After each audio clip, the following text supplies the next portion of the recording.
Do it again, Jake. Jake, come out here and show them what you got here. Dude, exactly. Nailed it. I'm Rich.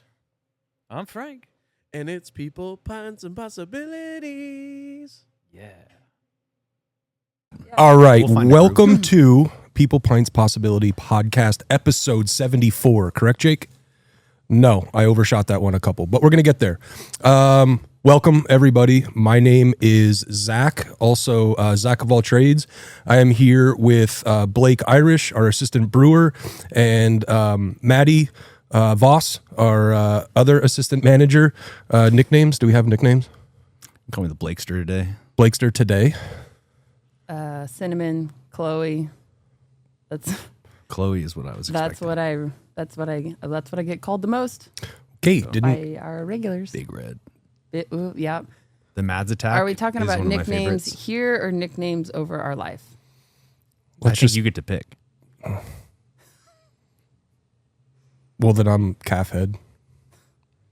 That was my nickname when I was a child. Way better. But anyway, but what about here? Mads. I just kind of shorted it to Mads. Mads is huge. Mads has been a nickname forever. That's a family nickname. And then you started calling me that, which was like, oh, yeah, we're family. We are. That's true. And then the three of us, I think the three of us agree that we kind of go by the Guardians of the Galaxy hops. That's what our text thread is. Damn straight. Anytime we're shooting questions, comments, concerns back and forth. But yeah, we are here today to talk about leadership. I'm going to try and avoid the word management as much as possible because personally I hate that word. Well, hate's a strong word, but management is one thing. Management is when one person can stand in front of, and this is all in my opinion, can stand in front of a group of people and say, go do this. Whereas leadership is more of like a, hey, can you grab that end of the box? We're going to carry this stuff down there and do all that together. Agree? Disagree? Management for me is just the title, and then the leadership is actual execution of those said positions. Yeah, that's fair. That's fair. That's a good way to put it. That's why I'm glad you're here. You're really good at speaking. Yeah, he's better at it than you. Okay, thank you. And me, for sure. I feel like this is going to be an hour of me just getting shade. I think all Put of the us Kistles away, shade. baby. Thank you. So one of the things that we're going to talk about is what brought us here today, the track in which got us here, all the things that we've gone through, starting as bartenders and that trajectory to where we're sitting literally right now. What leadership means to us. We're going to go down a couple different avenues today. So first, let me just say people, pints, and now plates possibilities. Excuse me. What does that mean to you guys? It's your first time sitting here talking about it. The core values, man, I'm just going to come out the gate. This is one of my favorite things about talking about this place is I feel like this is the closest thing you can get to a traditional pub anywhere around here. And in what I mean by that is that you walk in and there's a cozy feeling. If you're a fan of Denmark in the Danish language, hygge, it's like a very cozy. It's just an ambiance, if you will. Like you come in, you feel at home, feel like you can party within reason. Come on. There's a couple faces that you know. There's a couple other faces that you don't, but they're friendly, and you can get to know them if you're feeling that way, or you can go into the corner and read a book while you sip on a good pint, and that's what got you there, right? But then it's the staff, the family that we've built and curated that, hey, how are you? What are you reading? Have you met this person before? Any which way that we can interact with you, make your day that much better. It's more than just a pint or the tri-tip sandwich that you got and you're like, man, this is really freaking good. I'll say it. I've said it before. I'll say it to the end of time. It's the best one in the county, that tri-tip sandwich, right? Mm-hmm. And it's like everything just builds on it. For like the product is the base, and then everybody interacting with you just continues to bolster the feeling of that comfortability that makes you want to come back. So it's these people that you're interacting with that like suck you back in and put that little voice in the back of your head like, dude, I should go get lunch again. So yes, you have a lot more experience. Blake has a lot more experience. Arguable. No, I'm going to say no. Blake has more experience going into the more traditional old world style pubs with his travels in Ireland and Scotland. When I think of a pub and the pubs that I've been in, I think of a room this size with 50, 60 people in it. So Jammed up. yeah, so like it's for some people, if you haven't been here, it might be hard to understand that we can have 500 people here, but we still kind of look at it as like a public house. Just because I think the relationships with the people here. Absolutely. And there's what's really cool too is, and I know we've talked about it in the past, how many relationships between our customers have started here and then have then carried into their own personal lives of people having barbecues and parties and all that kind of stuff, you know. Yeah, They're I can't make it to all the things that I get invited to. Yeah, right. I can't eat all the Physically the jam there. that Lisa brings me. So my wife helps me out with that. Shout out Lisa McAllen. Dog. I'm certified dog. Mads, people, pints, plates, possibilities. To be fair, I have never really thought about it in terms of myself. I just know that it's something that the code we live by here, but I've never thought about how it applies to me. I do know that I started coming here because of a person, shout out the kid, AKA Drew, drinking with Drew. Dog. And I started coming here because we used to work together. I wanted to visit my guy. We came, we'd have some beers, and then I just slowly started to build relationships with bartenders. And then I got hoodwinked into working here. And so the people aspect is really, really huge, and it's just contagious because, I mean, honestly, even if you don't like our products, which I think that's silly to say, but if you don't like the food and the beer that we're putting out, the culture and the people here are huge. Enough to They're really it's heartwarming. They're great people to be around. And then you throw in possibilities, and Rich is a little contagious with his attitude and how he looks at life. And it's just like, hell yeah, let's go do this thing, whatever that thing may be. So I feel like I just started coming here and was like, I like this place. Yeah. And I haven't looked back. I would love for you to pull the microphone a little closer to you and then tell us how, so you started coming here because of Drew. Yes. And then you said you got hoodwinked. Yes. I wouldn't use the word hoodwinked. I would say Hoodwinked. harassed into applying here. I got ripped off. I mean, What do you mean ripped off? Well, I never got my money back, or also I never got to go to any member parties. I had to work them. Well, whoever sold you that membership. Is a real dickhead. Dude, that was like right. I forgot.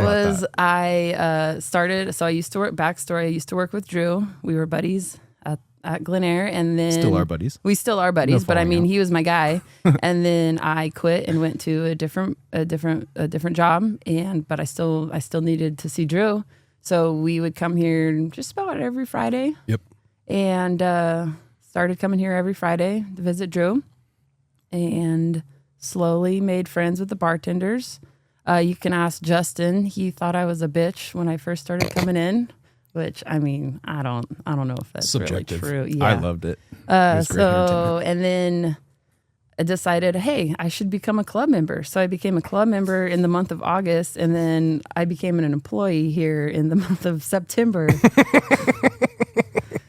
So, I mean, I would like my 150 back, please. What was it like when you first started here? We were post-COVID, whatever that means. Yeah, at this point. post-COVID, still wearing masks. It was The bartenders were Dude, wearing the masks? beard the mask. bartenders were still wearing Remember masks. the beard masks? Which was Yeah. which was great because I have a really hard time controlling my facial expression. So you could be like, oh, what? And kind of get away with it when someone would say something to you, but you can't do that anymore. I mean, you can. They just know that It's a you're different mask. that you're they know what you're thinking. I mean, it's so hard to compare because it was just so different. I mean, we had the brew house. Doug was still in here in the den. Patino wasn't even a thing. Lorena was still coming, and they were in between the buildings. Yeah, Friday, Saturday, Sunday. Friday, Saturday, Sunday. And it was, I mean, still the same. What hasn't changed is the energy and enthusiasm and the people and what makes it move. But I mean, it was a lot simpler. Way less going on. There was a lot less going on. A lot less going on. We had like 6 beers on the board. Yeah. We're almost like an onion where Do we really only have 6? It was something like, I mean, it wasn't a whole lot. It might have been like 8. It might have been more, but it was by no means what we have now. Yeah, but we're almost like an onion where like the core, the center stays the same, and then we just keep adding layers to the outside and layers and layers and layers. Like an ogre, dude. Just like Shrek. I was thinking of the kid from the Christmas Story movie. Not Donkey. There is a generational gap, huh? I mean, ooh. Residential What's the Christmas Story? older guy. It's a terrible movie. Shouldn't watch it. Horrible. All right, and then From Blake. the Christmas Story? It's a, I can do a podcast solely on terrible movies and focusing on that one. But Oh, wow. you think I the don't Christmas even Story is a I don't terrible even want movie? to hear about it then. yeah, Interesting. yeah. So it's outplayed. Heard it here first. Hot take. Christmas is Blake. I remember when Blake started here, he looked radically different than Blake right now. You were clean shaven. Yes, you were. Because you had your interview. Yeah, that was a year in. Oh, That's okay, though. Wait, that wasn't a year in. Yeah, it was. I was very forgettable until then because I was kind of hiding still my are. true self from you. Okay, that's fair. You remember? And And then you played Metallica one time, and I was like, oh, buddies. Yeah, friend. So you started here, Blake, right after college? yeah. Cal Poly grad? Yeah. Cal Poly grad, 2019. Was working with a nonprofit wolf sanctuary in town and at a local pizza joint. And then they upped and moved because of how bad COVID got. So this is about a little over a year into the brewery being a thing. And so I'd come in like in opening, right when this place opened, tried a couple beers, loved it. And then, but like, as you guys know, I'm a workaholic, so I don't get out that much. I'd been a couple other times, figured out there was live music on the weekend. So I'm like, oh, if there's anything, if I'm ever out on a Friday night on the town with the homies, like this is definitely a spot that we can roll up to. And we'd done that a couple times. And then whenever I run into Rich, he's like, oh, what's going on? He was the athletic director when I was in high school still. Okay. So I'd known him from that. And when I went to state for wrestling, he hooked it up. They got me a suite, dude. It was nice. Great people, great at any job that they do. But so I knew him from that, and he would like give me. I remember one of the times I came in with my friends, he gave me a taster of like all 8 of their beers. He's like, try everything. But that's just the testament to like that's the kind of hospitality that we have, right? Like get in here, like kind of see what I got. And then comes along my gorgeous fiance, and this is it's kind of the perfect beginning to the next chapter of my life, right? Because meet Kaylin, shout out, soon to be the best vet in the area. Get at me. Heard. Will she work on raccoons? Who? She won't like it, but I bet she'd do it for you. You have horses, dude. Bring your horses to her. So meet her first time, and it's going to be our first date. And I'm like, I was going to take her to Alchemist Garden for dinner and drinks. And then they're like, oh, wait's 45 minutes. And it's Friday night. I'm like, I know where to go. I know a bitchin' spot. Yeah, okay.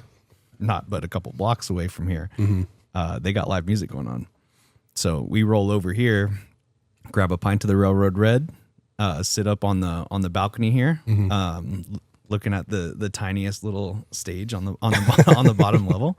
The stage that's still entombed by the yes, by the larger stage, by the upgrade.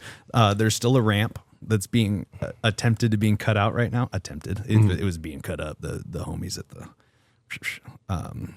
what's it, Central Coast Concrete Cutting. Shout out Jeff Galley. Galley Cat, dude, crushed it. And yes, I do want to wrestle Jeff and John. Two against one. Let's go. The twins. Shout out's official. So, construction zone to the right, beautiful lady to the right, good music going on. And then Rich Clayton comes up from behind. What's going on? Yeah, you can't hear him because the music's so fucking loud. But what's going on? And then he's like, hey, do you want a job? Okay. Oh, fuck. I mean, yeah, the pizza place just left. And so all I'm doing is the Wolves right now. I'm like, yeah, why not? Let's go. Really impressed Frank showing up 10 minutes late to that interview, but it's fine. Forgot about that. Yeah, forgot about that. But yeah, so the day I started here is pretty like at the same time I started like the relationship with my fiance. So whole new chapter of my life opened up, and pretty rad. Just dove into it, ate it up. That's cool. Yeah. And then at that point in time, I was in that hiring process for ATF, but like it's kind of it's not an ongoing hiring process. There's a window that opens and you have to apply then. And then once you get accepted into that, they only accept a certain number. That's when you have to start working through all of the like gates, if you will. Yeah. So I made it all through pretty much everything, all the way past the group interview. So everything, the only two things that are after that are a polygraph test and the full background check, and then you're in. And so I went in for my polygraph, and I'm a native Paso Roblean, the most boring one ever. I did nothing. I did none of the Justin Brush, like grab a battery pack of beers and drove around with your buddies at 16. It's like, I did none of that. You were just bland. Vanilla. I loved school. Yeah. Never got in trouble. Nerd. Yeah. Was never in trouble. Maybe for talking in class. And so they couldn't even find anything wrong with you? Nothing, dude. I was struggling to put anything on that background packet, right? I was like, I ran a stoplight or a stop sign one time and got a ticket. So I put that on there. And so I'm in the polygraph test and fail it. And he asked me none of the crazy questions that you hear. Yeah. Like, did you ever steal anything? Yeah. Have you ever had weird thoughts about, yada, yada? No, nothing. It was all like, did you lie about this? And no, failed me. And so many people, they used to like, you used to be able to get a retest because polygraphs they're not even admissible in court. Yeah. But so many people on the retest had beaten it, because all you really have to do is like get your heart rate up before, because they take the baseline reading beforehand, or at your first couple questions or baseline reading. So if you get your heart rate up as you're going in, your baseline's up here, and then you drop down for the real questions. But they stopped doing retests, so they failed me out of the entire program based on the polygraph, and so then you have to wait to reapply in that next window, and by then. All of your other tests are expired. So you have to go through everything back over again. And like not but 2 weeks after I got that failed letter, Frank's like, hey, do you want to come work in the back? Start moving around beer? Hell yeah. Sure. I'd been bugging him the whole time I was here. Brewed with him once, and I was like, hey, when can I get back in there? Like when that's probably what we're going to touch on later, is just having a tenacity that become undeniable. Exactly. Like just don't stop, and you'll break open. What's up, Jake? Sorry, I was gonna ask, So you guys have kind of gone over what it was like when you guys first started working here. But when you guys first started here, who were the leaders and who were the people that were teaching you, like, not only the ins and outs of the place, but kind of like the identity of the place? Drew. True. Even, you know what? Shout out Drew. Even last I'm not night, gonna lie. Drew, Yeah, we Drew. had Nashville nights last night. I was walking through the patio in between kitchen and checking on people. And Drew, I see him march across the upper patio pointing at me. And I'm like, all right, here we go. We got somebody we got to deal with. And Drew comes up to me and goes, hey, patina bathroom. We're out of toilet paper. If you want to grab that, you want me to grab a bartender? I'm like, I got it, Drew. Thank you. So Drew absolutely is, and he's been on here, you know it, True Testament. Drew is Oogle Ogle, leader one of / us. manager 0. Yes. Like the Yes. original, like, eyes, you know, panned wide open. Yep. But who was it for you guys? Martha, Frank, Rich, Yeah. all of them. But like Martha is just this force that Yeah. I adore being around. My biggest, if you want to call it a fear, but that I hate disappointing people. That's especially people that I hold to like a high moral value, high standard, whatever it is. So if I ever feel like I'm disappointing her, Frank, Rich, like Losing sleep. pissing me off. Yeah. Yeah. And I would agree to that. When I first started here, I want to say if I was here for a 6-hour shift, for 5 hours of it, Martha was within 3 feet. And it wasn't In like a good way. Yeah, it wasn't. It's not a lack of trust. It's not a lack of belief. It was. They invested everything they had into this place, and they had a vision, and they Absolutely. whatever it takes is whatever it takes. And they were just by our side. Like when I started here, the chairs were still on the bar. We used Square, so we had to save everybody's or hold on to your card when That you was the open a best. Pull up tab. a stool at the end of the night and And I love yeah, that. we I- had I to miss this that. tip. manually put in the I miss tips. that. And it was always my favorite when you have a slamming night, and I was notorious for dropping the Rolodex of cards. And then it's like, hey, can I get this? Can I get that? Can I get this? I'm like, yeah, hold on. Let me alphabetize 75 debit and credit cards first, then I'll get to you. But yeah, Martha was there every step of the way. Rich, I feel like Rich, they are as advertised. Martha really was like over your shoulder, making sure that you're putting cards in correctly, you're talking to people correctly, we're using the correct language. And Rich is in the background making sure the TVs are set, and then not necessarily being like, yo, you forgot this. Yo, you need to remember to do this. He would just kind of lead by example. And after a couple dozen times of seeing somebody do this while all this they let stuff's you going know. on, it starts to imprint, and then you slowly start doing those things too. And then once we do that, then he's going on to the next thing. Yep. You know what I mean? It's that layers to the onion. But Absolutely. when you guys started here, did we have shift leads yet? Yeah. Well, for Not me, when yes. I started, no. Okay. For me, when I started, I don't even want to say this, but I think my guy was Zack, because I was just part-time Saturday, Sunday. So he was a person that I looked up to. He set a really good example. Remember this. It's going to live in perpetuity now. It's forever. Remember it. Oh, no. This is a completely different tone than cut the the- start of this. Cut this bit out. Nope. But yeah, I think it's only because I worked on the weekend. But no, but you were the person that I looked up to. And when I started, we did have shift leads. It was Grant, Zach, Jen, Justin, and Might not have Justin, been me the yet. two Justins. Because Justin Wolf was here. Wasn't she a shift lead or no? Didn't I she don't social think media things? so, but I don't think so. she Actually, might have. no, she had just quit. She left Oh, she moved on to the when next I step. had Yeah. started. Yeah. Crushing it right now. Yeah, killing it. About to get married. Shout out Justin Wolf. Anyways, I don't know what I'm talking about.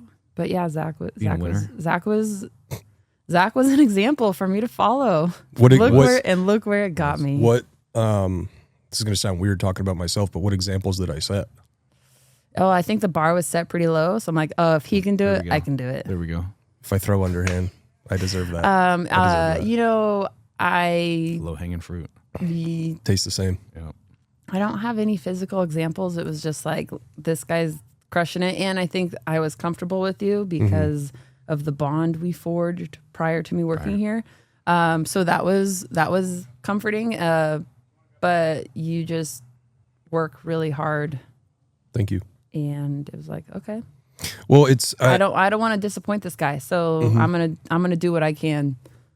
well, that's cool though, because that's how it started for me coming in and working here. Like I've worked in restaurants, I've worked in bars, I've worked in kitchens. I've done the service industry hospitality thing before.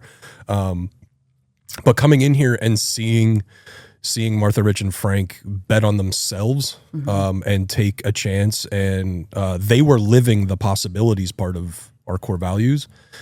And I've seen my life without this place in it. I've seen my life without having core values and things to believe in. And like core values are it can be cliche to talk about if you don't believe in them. It can... some places that I've worked are like, hey, these are our core values, and you talk about it when you get hired, and then you never hear of them again. But like having things that hold you accountable or things that fall into certain categories, it helps. I think it really helps make the team more cohesive, work together towards a shared goal.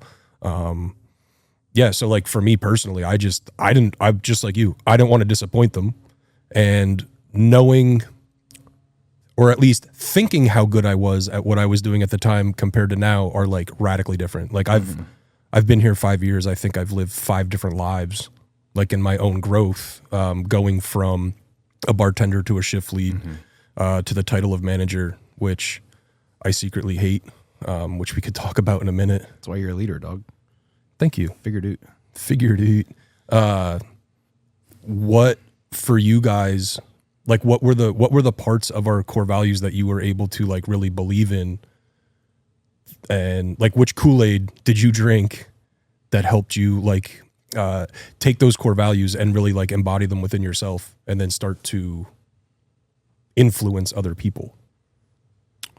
The execution portion, so pints first, which only makes sense considering like my role in this place, right? I'm helping produce the beer, so it's the execution of, you know, we're gonna make a product that's, in my opinion, probably the best around here, or at least top 3, right?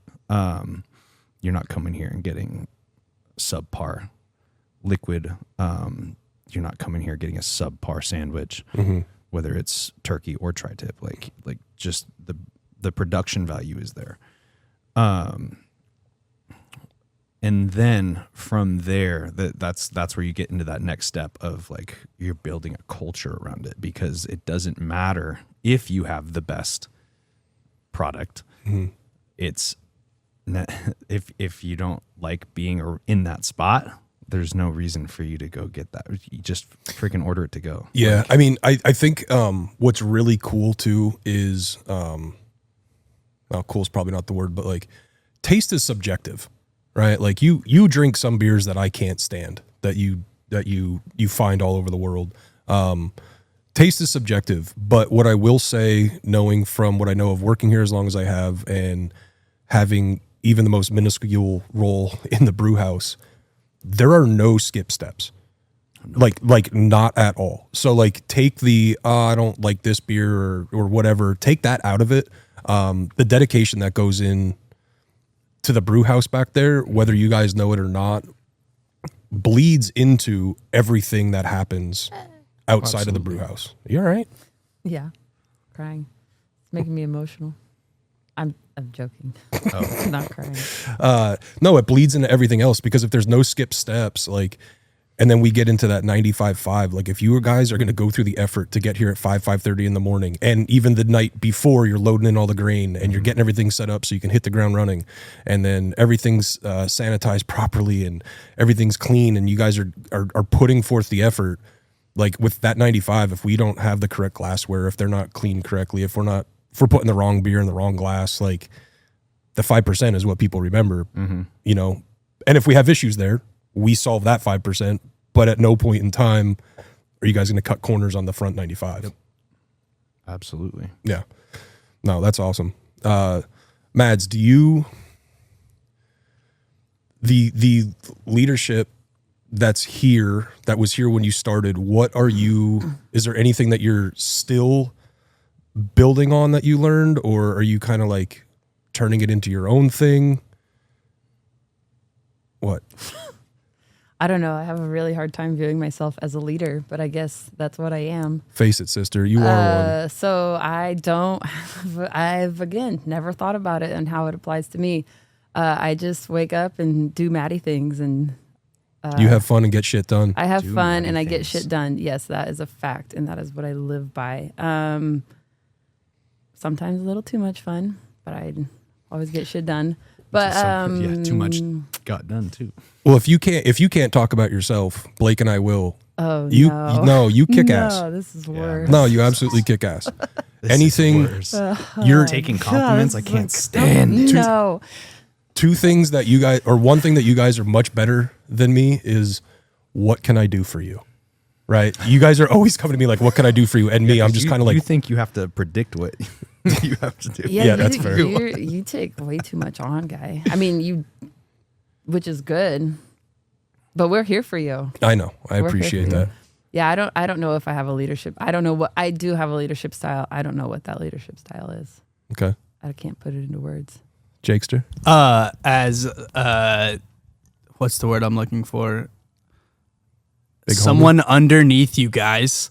Team member? Just kidding. That was a joke. None of you smiled at all. I smiled. That was terrible. Thank you. just tried to No, I was gonna figure say out what like you for mean. me, like Maddie is the one that like I know I can't speak for everyone, but just me personally, like that is like the personable leader, and she's the one that like I go to like strictly if it's just Yes. like if it's on the borderline of like, do I say something or am I just in my own head? I go to Maddie, which is also like, not really fair to Maddie because she doesn't deserve all of our bullshit, but we definitely throw it at Maddie, and she No, but she can handle it, right? She's the one that's gonna be right next to you, every time, like every time. grabbing your shirt and like, we're gonna get this shit done.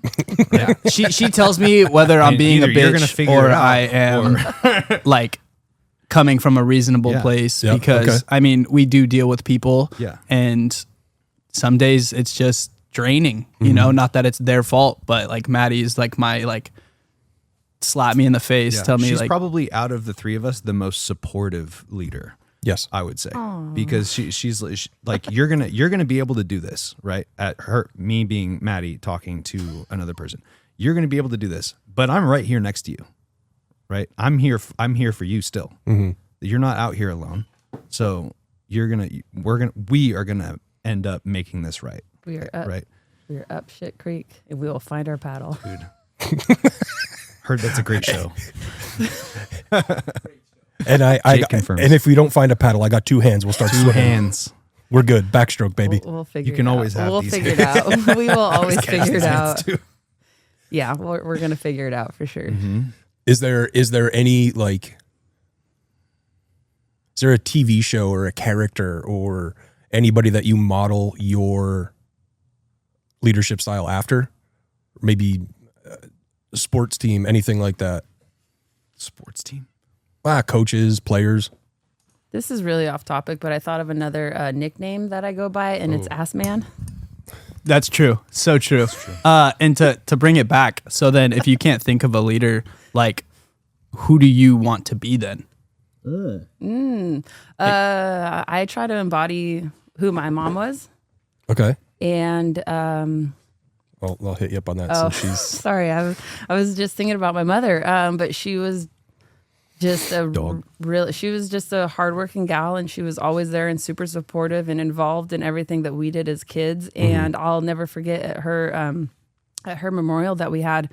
There was like over 400 people there, which is Wow. crazy to know that she had that kind of influence on people, and I'm just a kid and I don't realize this, or, and I'm going through high school and I'm just lost in my own world and just being a teenage girl. But it's like to see that and see that sort of influence, and that there's that many people that came to support this woman who was, she was always super upbeat. And yeah, I mean, everybody has faults, but like she was always super upbeat and figured like, attitude is everything. And I just felt like, we could always figure it out. And life is what you make it for the most part. Like we didn't grow up with anything crazy or anything like that, but I felt like I had a really rich childhood because of her. So if anything, I want to embody her.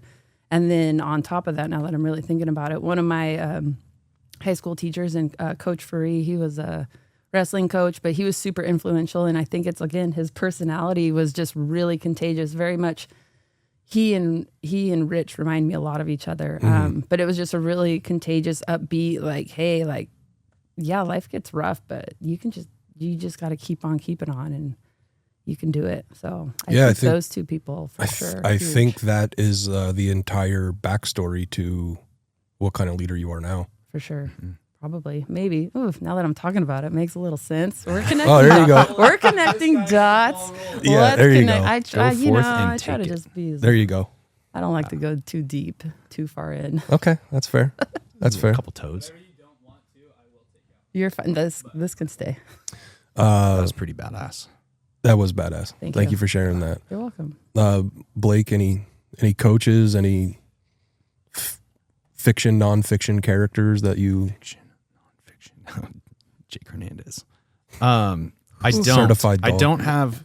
Yeah, I don't have a character or a person in mind, to be honest. The way I like to lead is from a perspective not only of example, but also the personal development of the person, whoever I'm working with.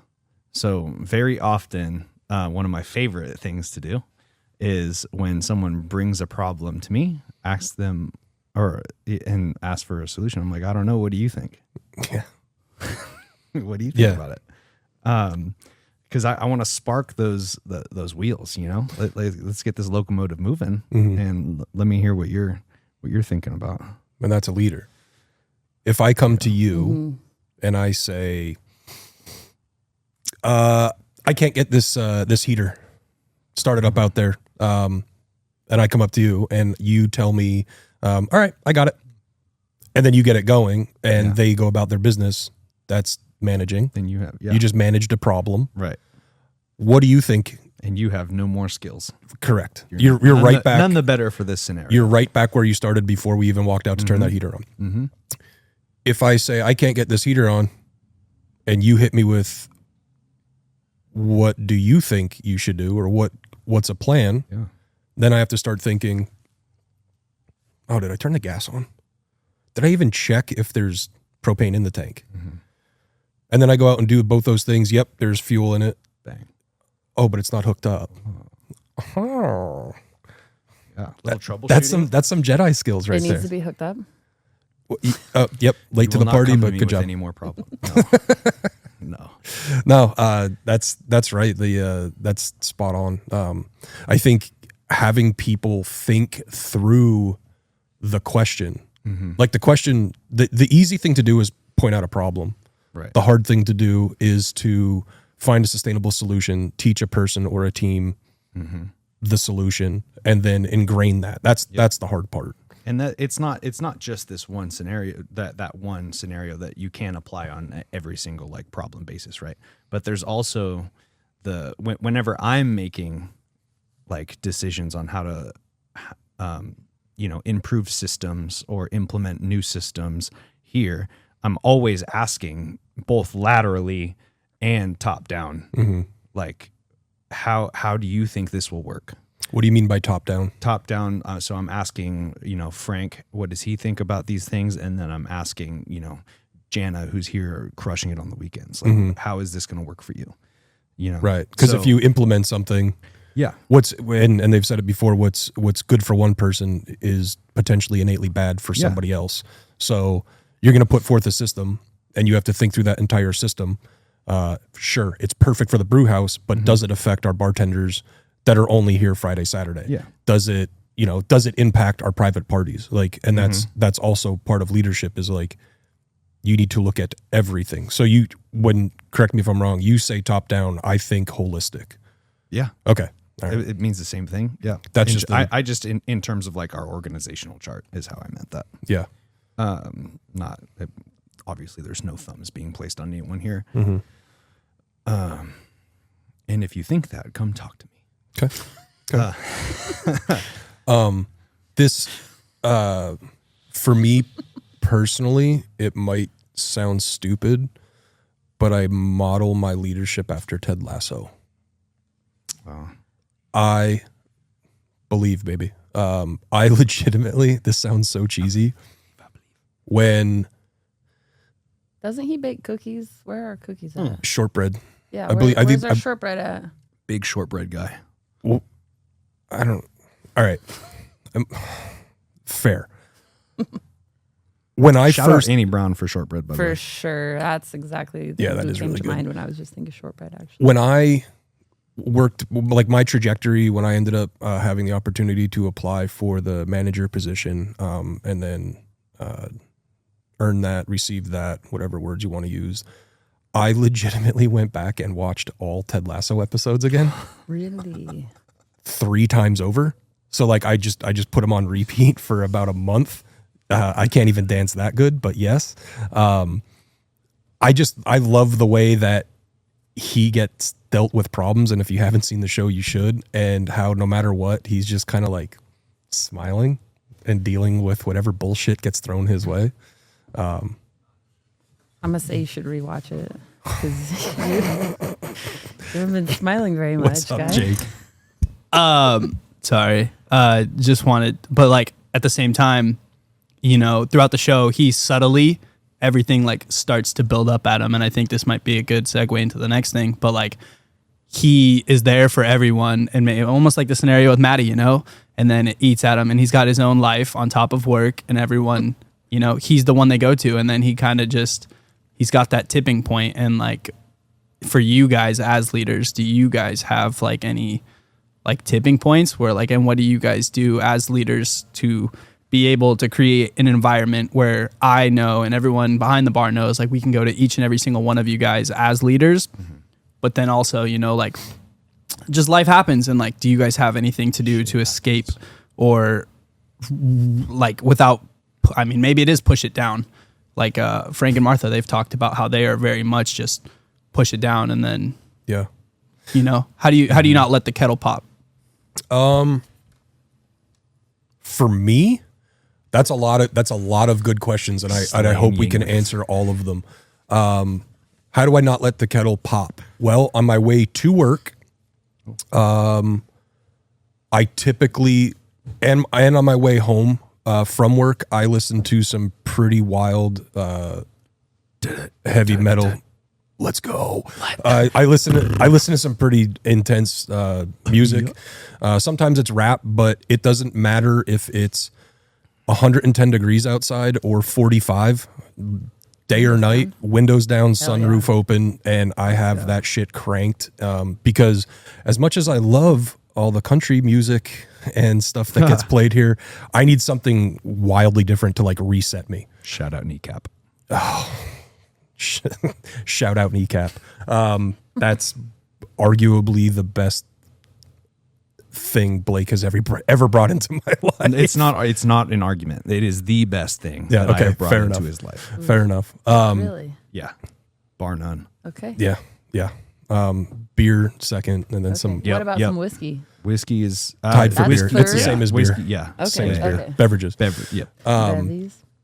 Yeah. What do you guys do to prevent the boil over? That's a beer term. So It is a beer term. how do you take care of self? I thought We're- you were you're- going to ask me how not good at How I it. take care of boilover. That would have been a much easier. keep your eyes on and watch the timer. Water. Spraying all Yeah, what do you guys over do? rock. We're always taking care of people. How do you take care of self? I work out Okay. and I spend time with my dog. Okay. What's your dog's name? Dog's name's Gunhild, or Gunny for short. Yeah. We go on very long walks. Sometimes it's on a beach. Sometimes it's in the mountains. There you go. Nature. Nature. Love nature. Nature is nature. But man, That's pretty neat. I'm just really good. I'm really good at coping. Even through work. So You're Yeah. on even record. keel, You are um, annoyingly good at coping. Yeah, it's a It actually starts to piss me off to Yeah. a point. I'll have a beer. pass it down. Oh, I'll have a beer. I'll have a beer. And another beer. What?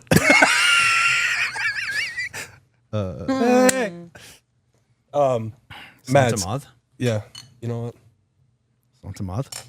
Cheers. Oh, There it is. Mads. What do you do to take care of yourself? Can we split the C? If I take care of myself, I'm really bad about self-care, to be honest. I usually get to a roaring boil, and then I cry a lot for a little bit. That's just frustration. But if I'm taking care of myself, it's the gym. Hit the gym. Try to keep a clean-ish diet within reason, and then a lot of time in nature. 80%. Whether that's riding my horse, spending time with my dog and my kitty, just being outside, going to the beach, spending time with my family, honestly, my nephew, my family that's here, brother and sister-in-law. Family time. Family time is huge, and it's becoming. I'm really good at neglecting that, so it's becoming more and more important with my nephew and another nephew on the way, and then my other brother, who for the most part in the last like 10, 15 years, he's lived out of town. Having him in town, it's like I need to make this a priority. Yeah. So if I am taking care of myself, it looks like those things. Yeah. I'm trying to just touch grass and just be outside, play some sort of sport, or just be active. Those are the things, but I am really, really bad at that. That's fair. Yeah, it's tough because this industry is. I don't want to say it's selfish. I don't even have the right words for it, but like we're almost dedicating our lives to giving other people a good time. Facts. Every day when people walk through that door, we are dedicating our work day to making sure that you have the best experience you can have. And sometimes that doesn't always work out well. Like last night we were in the weeds in the kitchen, but shout out kitchen, they kicked ass last night. It's Dogs. certified dogs, every single one of them. But like it's very emotionally, mentally, and physically draining to take care of others all the time. So taking care of yourself is extremely important. But then in between that, we also have the team that works with us every day. And I would love to hear your take on the things that we do to also take care of them. For me personally, again, it's a little selfish, and I think Blake calls me out on this a little bit sometimes, and I appreciate that about you. I take the tagline "Leaders Eat Last" extremely literally. I don't care if I'm here for 4 hours or 14 hours. I want to make sure that everybody behind that bar gets a chance to sit down first. And admittedly, most days that I'm working, I don't really sit down to eat. I just go home and ravage a fridge. Silly goose. Yeah. But like leaders eat last is a mentality that I like to have, because I try to set the example of like, you're here to help me. Without you being here, I can't accomplish the things I'm doing behind the screen. So I need to take care of you and keep our people happy. But is there anything that you guys do? Is that a one-way street? What does that mean? Yes. What does that mean? Yes, you think that's a one-way street? No, I disagree. No, I mean, I'm Disagree. saying. Oh, you're agreeing with the route I'm about to go? Yes. Yeah, this is where I get called out. What? Go ahead. Let me hear it. See, what it is like you can't help anyone unless you're at capacity. Right? Is that like the saying of like if You can't help if the one. oxygen mask drops down and there's an 8-year-old kid sitting next Yeah, to you, which you do you, Absolutely. then the baby. Yeah, So what I- happens if you're 90% of the way done getting that and then you pass out? What happens? Yeah, you're not wrong. dead. Yeah. What? What? You're not wrong. No, so that's not to say put yourself before others, right? That just means that you need to be able to monitor, and then at like, you know, as leaders, we need to be aware of what our capacity is at, and you know, take care of ourselves accordingly so that we can then take care of everyone else as well. Well, how isn't it hard though to tell another person like, no, I need you to like, I don't even know how to say this. Like, you need to continue to work because I need 20 minutes to myself. It is hard. For me, I agree, yes. But I also see the importance of it. For example, this is Not supposed to be easy. similar scenario, but I was really frustrated just trying to figure some things out scheduling, and I just wanted to just be like, why? Just take the shift. Just take the shift. But then it's like, but they're needing time for themselves, which I get. So then it's like, oh, now I need to look in the mirror because I will take the shift and sacrifice a day for myself. I think we all would. We would, Right. but it's like you do it so often, Yeah. and then it's like, okay, And that work you were going to complete during that shift doesn't go anywhere. doesn't go anywhere. I don't get any time at home. I don't get any time to go ride my horse. I don't get that me time, which fills me, and you know, Suddenly, That and- fills the fuel tank. yeah. So the other day I was super frustrated. I'm like, oh, just work. And then it's like, okay, wait, no. I totally respect and get why, but then it's like I need to look into the mirror and be like, girl, don't work. you're at zero. You are at zero. You are at a raging boil. Yeah. Like, This only applies kind of like halfway through, but I think towards Zach's statement, I think with that mindset, you're also not giving your team the trust that we want you to sustain yourself. And it's like that. What's that saying? Oh man, what was it? It was like, if you're in the mud, don't you want to give us the opportunity to be in the mud with you? And kind of like, Hell you know, because it's not fair for us to, you know, we can't help you with the problem if we don't know it. And I think that's, as your guys' roles, I understand the mentality of that. But I think that would just build a stronger team. If you say, yeah, I just need 10, I just need 5 to put down a sandwich, drink an applesauce pack, like, you know. Yeah, Capri Sun getting And delivered. I understand where you're coming from, and I'm almost playing devil's advocate because sometimes I'm the same way. But I mean, sometimes, you know, you just got to give people the trust of. Well, yeah, and I think part of that is because like leader, like the word leader, if that's what you become, if that's what you are, that's not just a thing. Like there's levels to that, and how much you're leading or I'm about to read a book about that. yeah, oh, I gotta start that. it's an action item. Get after it. You're an action There's item. there's different levels to that, and just I will say like, sure, leaders eat last. I believe in that. I follow that, but at the same time, our team is so incredible. When I tell anybody, even you guys, or if I go to Noah, if I go to Justin, and you guys are in the weeds, and I just tell them like, dude, I got to sit down for 10 minutes.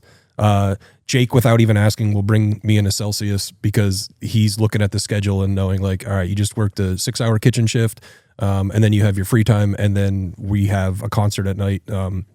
It's kind of like, I really appreciate Jake for that too, because you do things without asking. Because I know that I don't have it in me to text anybody, hey, on your way in, can you grab me this? I need this. And that's something that I'm personally working on. Like, I'm terrible at asking for help. So bad. Getting better, though. Thank you. I'm not far behind you. I'm pretty bad. Also as well. bad. Yeah. You're worse, but I am really close. But at the same time, what I find ironic though, is you're so good at offering it. You are The too. best. So Spider-Man meme. okay. So we're Web, what go. we're agreeing I'm on. hitting all of the references that I want to throughout this, and it's natural and organic, and I freaking You're love not that. even planning it. I love that for you. So are we agreeing that we're great at offering help and terrible at Okay, I wouldn't say you're great. No, I'm just kidding. and then terrible at asking for it? Why? Why is that?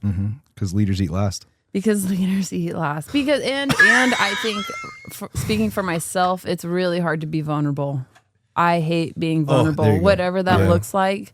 But to say I need a 10-minute break or I need to go step in the walk-in and scream, whatever that looks like, it's really The walk-in is not soundproof, Okay, by the way. the I fell for that one. Okay, the kitchen very walk-in. early on to working here. The kitchen walk in and scream a little bit because that's a better sound barrier. You got a couple more walls. It's really difficult. And I think that's being vulnerable to say, hey, I need 5 minutes. I gotta go. It's the hardest thing you could do. So vulnerable. I don't like to be vulnerable in any aspect of my life. Do you view it? Professionally, personally. Do you view it as a sign of weakness? Got to read Dare to Lead I mean, again. how deep Yeah, do you're not we wrong. want to get? Oh, no, I don't view it as a sign of weakness. It's just uncomfortable. It's just very uncomfortable and very unknown. And I mean, just to give a little bit of light on my past life, You can understand. there's a lot of people who have taken advantage of it, or I have allowed myself to be taken advantage of. So I am I'm apprehensive, and I don't want to be. Not that I think anybody. No, I know. I love and trust our team 100%, But top to bottom, bottom to top. But trust is a weapon. Ooh, trust is a weapon. WMD. But you don't want to get taken advantage of. So it's better to have just this wall, and I will go as far as I can. And then if I'm at a breaking point, I'm gonna It's so that- safer. It's not better. cry in my it's car on safer the to way have to the wall. work. To an extent, So then how do we but okay. we have to work on our vulnerability. So Zach. yeah, we do. We do have to work on our vulnerability. It's part of where I was raised, how I was raised, the environment I was raised in. That I shouldn't say do because I don't anymore. I did see it as like a sign of weakness, being vulnerable, asking for help. I'm a discerner, and part of the thing about being a discerner is like when I say something or I believe something or I know that I can do something, if you question it, it triggers me a bit. Boy, does it. Yeah. Boy, Boy, does it yeah, ever. But that's- like, yeah. my question is like, how do we, as leaders, we're struggling with things that we expect other people to do. So how do you bridge that gap? Open. For me, I really appreciate open and honest communication because it's like how I perceive it. That's a me thing. If somebody's coming up and saying, just spilling it out and what is on. But we're asking other people like, hey, open communication is in our handbook. If you have problems, if you have questions, if you have needs, you need to voice them. Yeah. Like that's the hard part for me is like, I can believe in something and I can preach it and I can get people to drink that Kool-Aid. And admittedly, what I struggle with is drinking the Kool-Aid myself. Like I am the Jim Jones pouring it for you and handing it to you. So we're all gonna die, and You're drinking. Yeah, you're drinking like half the Kool-Aid. It's watered down. It's, It's watered down it's a because I'm separate- afraid. It's a separate batch of Kool-Aid. Because I'm afraid of being the vulnerable that you're talking about. The personalized mix of jungle juice. I honestly, one day here, it was not an on day for me. So I came in and I was a bartending shift. And I'm just like, hey, this is where I'm at today. Yeah. And I said it, and Who did you say that to? for the most, I know when I first got here, to everybody who was already working or who came on to shift with me. Oh, I remember. Okay. But it was just like, hey, this is where I'm at today. Like, and however I said it, it was probably way less poetic than that, but like to say that and just like, this is what I can, essentially I'm saying this is what I can give. It's unfortunate that it's not everything, but like, this is where I'm at. But what did you get back? I got back support. Some people were probably not super thrilled, but it was just, it's like, hey, this is what I can give today. And yes, I should have said it much more eloquently looking back on it. Moving forward, I'm just I will- letting you I know will I'm work going to be on that. dog shit Doesn't- But today. yeah, pretty much it was like, How if you're I don't in that wanna work. position though, how I can don't you wanna work. be expected to deliver it? Jake knows. Jake knows exactly what I'm talking about. But it was just a day where it was a day. But I said it, and it was well received by some, well, probably not well received by others. With those others, we had a conversation afterwards and figured it out. But it was, I was burnt, and I just could not, I was spent. But it was great to actually say that, whether or not it was well received. It was like to say that, hey, this is where I'm at. I can't bartend today. It's liberating to get the support back. Yeah. And ultimately, those who were frustrated with me still supported me. They understood it. But I think to be able to say that, then in turn I think with leadership, you have to be vulnerable. Like I do think, yes, you need to be able to carry on and keep moving forward. But to see a leader or somebody be vulnerable is more inspiring, because it's like, hey, they're human too, and they are struggling and they're figuring it out. And so like to know that they are having there's something going on and that they need some time to figure out, like, then I feel like I can be vulnerable with them and open with them. And then it's like, it almost builds a more cohesive relationship, because you can be free to talk to one another and then move forward together, as long as you know you're moving forward together. Well, and that's part of what I love about here too, because it can come from any direction, the top down, left, right, that I think you were 100%. talking about. Absolutely. It could be a Friday night and 2 out of the 3 of us, or maybe the 3 of us are here on a Friday night, and Rich can look at me and like if Rich sits down with somebody and he's chatting it up, we're going to provide service to that table as if he's a customer. Right. Yeah. No. And well, and it's like, He can hey, get can it I himself. can I get you guys anything? Rich, you want anything? You know what? Yeah, I will have an IPO. Right. And then Rich, it's like you take care of him the way you take care of anybody else. And then we can have everything covered. And Martha can be like, I don't think I need to be here right now. Cool. And it's adios. Why have you been here? And that's something that Blake says it to me all the time. Why are you still here? Why are you still here? Yeah. Asking for help is vulnerability, as much as me coming to you guys and being like, are you cool if I peace? I would love it. Do you got this? I prefer it if you leave. And then 9 times out of 10, yes, leave. Okay. And then 35 minutes later, Blake walks around the corner in the kitchen and he goes, why are you still here? Just like that. And it's like, wow, yes, you guys got it. That's part of the vulnerability that I'm working on too. But Hey, we're in it Trust together. me. yes. Trust us. Yes. This is going to be like a radical change in the conversation. Not really, but Well, can I pause that? Because I actually now have, because of this conversation, I now have an answer to the previous of what do I model my leadership style off of. And it'll be really quick. It's actually cheesier than yours. So buckle up, Buttercup. Papa John's. Papa John's. Dude. My God.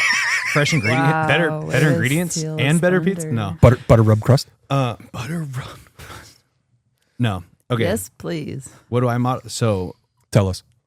Spider-Man, Which Spider-Man? Peter Parker. It's what I grew up with. Sorry.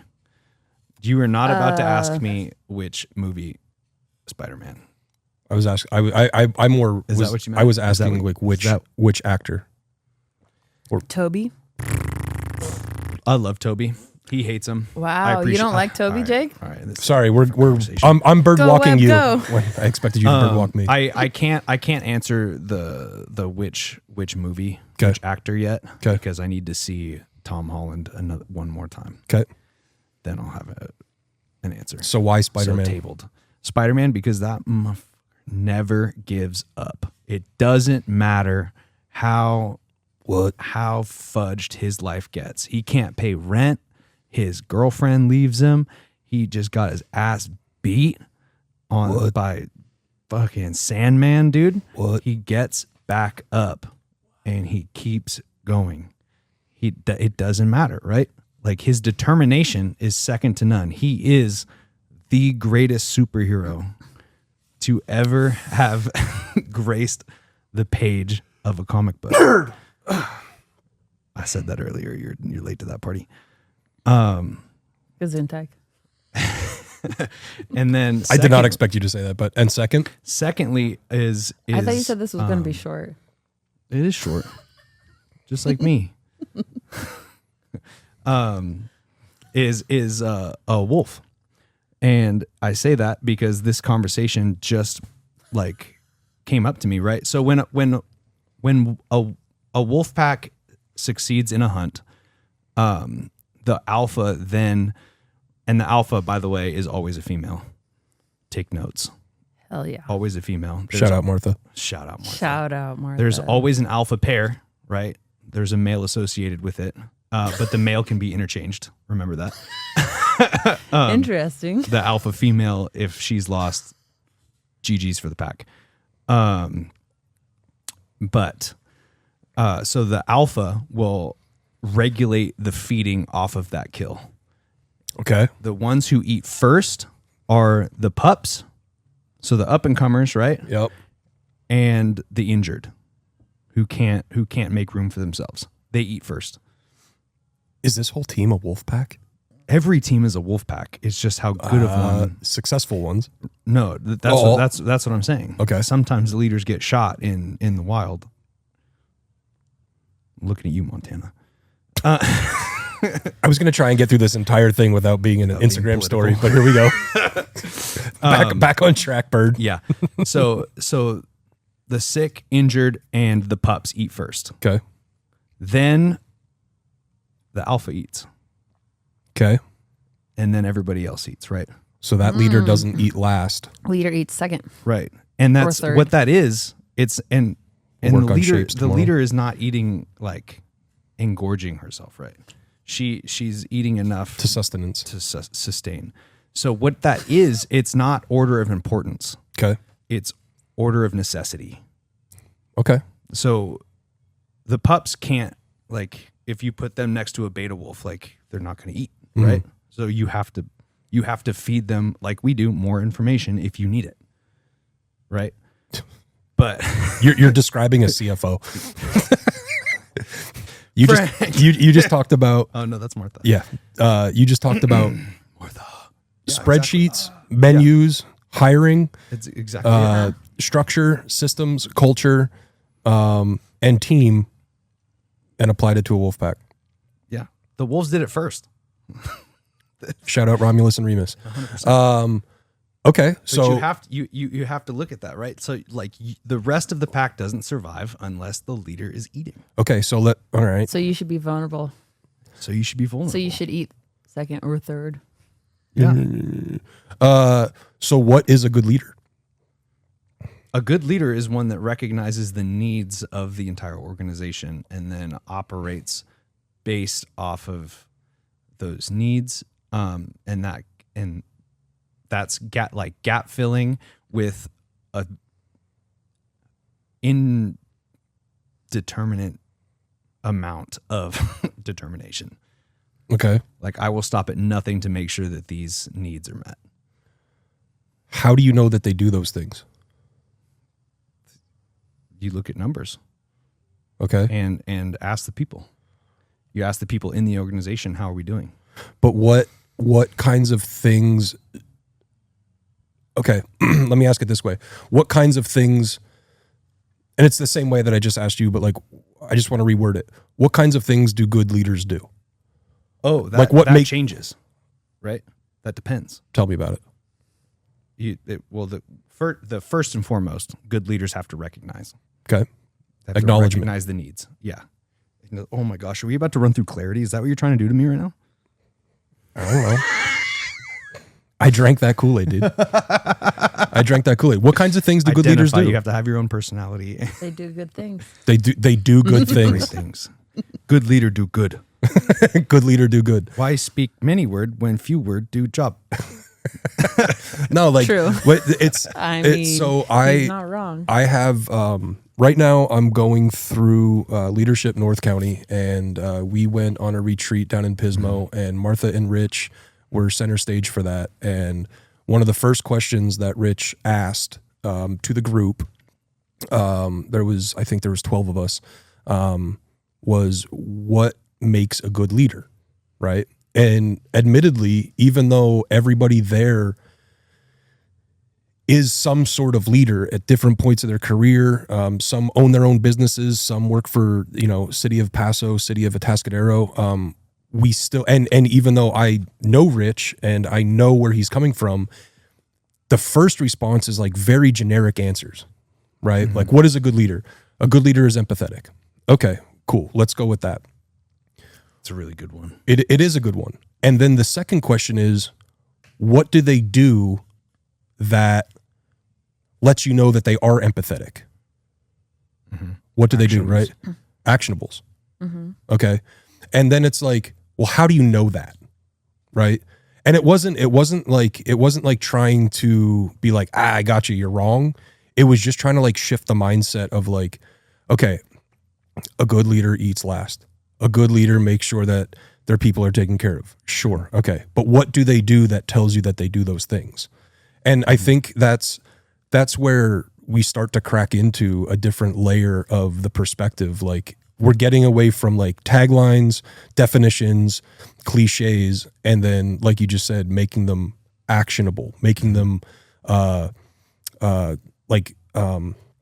the word I'm looking for? Measurable. Like, those sorts of things are what I think really starts to set organizations and teams apart from one another. Is like, cool, you're a good leader because you're always here. Blake, you're a great leader because the beer's always on point and the glassware is stocked. Is it? Is the beer always great, or is the glassware always stuck? Fair question. Both. Because the new system didn't work so well this last. Okay. That was pointed. No, towards okay, glassware. great. I'm glad you said that. So we had an issue, right? We had a plan, Still haven't. right? Had a plan. Put the plan in action. We believed in the plan. The plan didn't get executed. So now what? We give up on it? Yeah. Dude, you were such a spoon. If You we were an weren't Spider-Man. So we I have would give another up if we nickname. weren't Spider-Man. I have another nickname. You are the spoon. Because in any situation, What kind of spoon? not a ladle, because a ladle, Can I be a soup spoon? Because those are the best spoons. Spork. is there a name for a spork that only has one tine that you can just stab? Because that's what she would be. A shiv. Okay. It's the I'll pot fill that calling- silence. It's the pot calling the kettle black. Hey, I'm good at what I do. You can model yourself after me. I'm a good leader. I have. No, you've actually birdwalked me so far. I forget what my original question is. Oh, what do we do if we put a plan in motion and then it doesn't get, carried out? Do we just throw it in the garbage? No. What do we do? Review. No, review. Take a step back. Adjust. Adapt. Re-engage. Okay. Shout out Frank. When you say you take a step back, what are we analyzing? The shortfalls. The shortfalls, sure. At any point in time, are we looking at like, did you do this wrong or did I verbalize it wrong? Probably both. Both. Right. Right. And I think that's a really unique part of growth is, and again, sounds cliche, but assuming best intentions, right? Like if I onboard somebody in the kitchen, and I'm just using that as an example because it's fresh in my mind. If I onboard somebody in the kitchen and I'm telling them how to run food, right? And they run out 2 orders in a row incorrectly, right?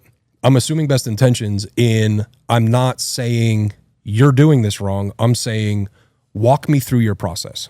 What process did you just go through? And I'm just stepping back, right? So that's part of what you just said. I'm stepping back.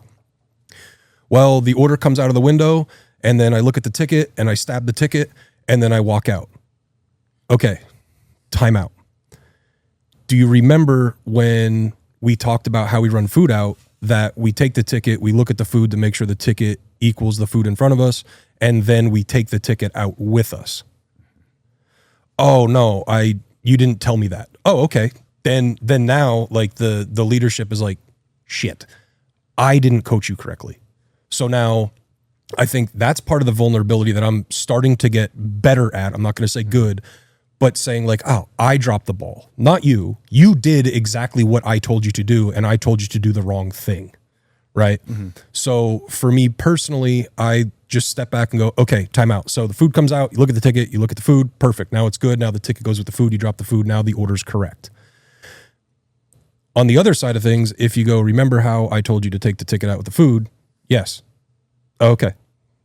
Why didn't you? I didn't think I needed to. Okay. Well, here's why. Then we provide the why we want you to do this thing to fulfill the system. Then if it happens again and you didn't take the ticket, now I'm kind of put in a position where I have to think like, okay, you either didn't take the ticket because you didn't want to, or you didn't take it because you don't care to. Now we're having a different conversation. And I think part of where teams lack is like looking back at where the information started from to see if we need to correct from there instead of just like pointing. And I think that's part of the difference between management and leadership. Yeah. The forward or it's the all encompassing or it's the you. Yep. And I think we can agree we're very much a we. We are working on the system, not so much the people, right? We want to get it right, not be right. That's huge. Exactly. We want to, there's multiple ways to skin a cat. That's really hard too. That idea of, we want to get it right, not be right, because that's forcing you to be vulnerable. 100%. It's forcing people to, and this is part of being vulnerable, admitting like, maybe the way I did something for the past year is wrong, right? And then like rewriting that coding to do it differently. Well, I think that's what's huge here is it's like, shoot, this did not go as we expected or as we planned, but okay, we like this concept or this idea. What can we do differently this time? And there's never been like, you did this wrong. Like, what the hell? Like, you messed this, like you messed this up. There's never been any of that I've ever seen with anybody, not even speaking from my own personal experience, where it's just like, okay, so it's like, okay, great. This flopped. Do we want to keep it? Yes. Okay. What can we do differently, or how can we adjust, adapt, and move forward with it? Or maybe not. Maybe it flopped because it wasn't for us, but that's okay that it flopped. Well, that's kind of like the glassware here in the den, remember? Which is huge. Yeah. We used to have all the different glassware for all the different types of. Oh, we had we had the small fancy beverages, and then it was like these. Sorry. No. What you were gonna say? These aren't for us, and it was like too much, too little, too much going on, too many things going on, and it's like, does a man want to hold this small? As a man. What?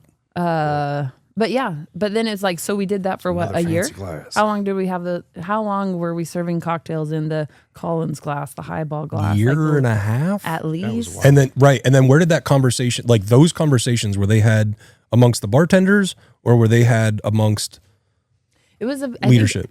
No, it was everybody. It was customers saying, hey. It was bartenders saying, hey. And it was leadership saying, hey. Right. And then those three hays finally got together and were like, maybe we should try something different. And we did. And now we can't keep enough glassware on the shelf. Those glasses grow This is a legs pivot. and walk This is away. a PSA. Please Stop our stealing our glassware.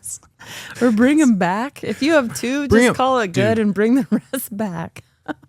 Half a free beer reward for any In the state returned den glasses. In the state of California, we cannot give away alcohol. The PSA is still going on. 50% off one beer.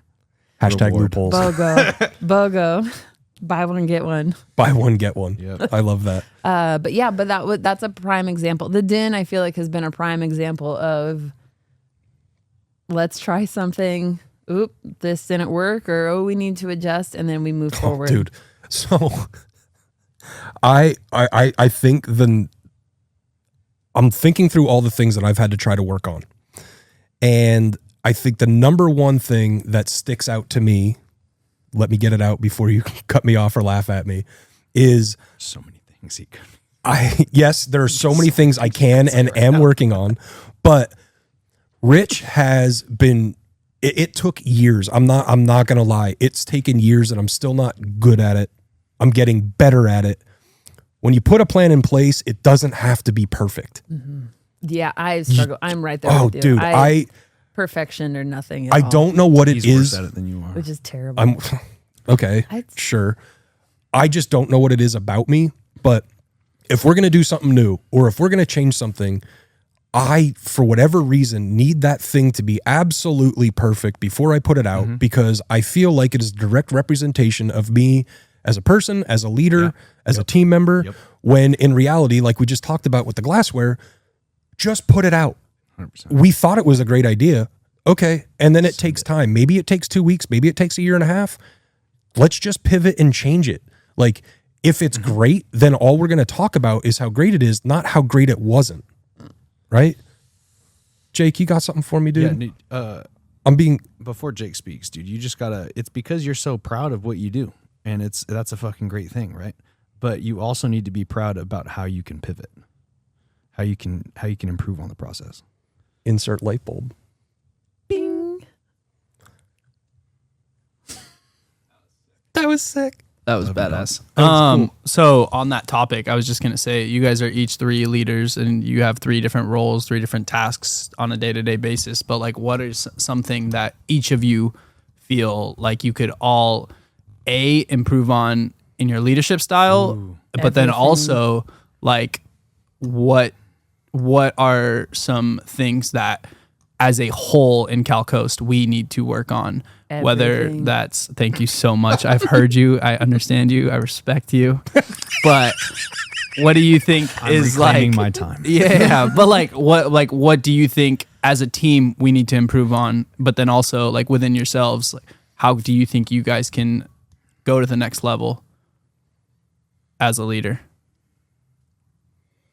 And I'll let Maddie start because she's got a lot to say. Do I? Well, you said everything, so that's let's dang. let's narrow it down. Calling me out on my jokes. It's a joke. Not a. I can't even say what I want. Can I say what I want to say? Absolutely. It's a podcast. It's a joke. Yeah, we can cut it out. Not a dick.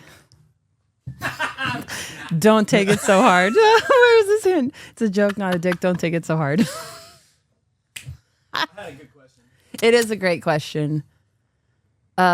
Honestly, I have to marinate, think about that a little bit. I can take it away. I don't think it's everything. It's by no means It's not everything. everything. That was definitely a joke.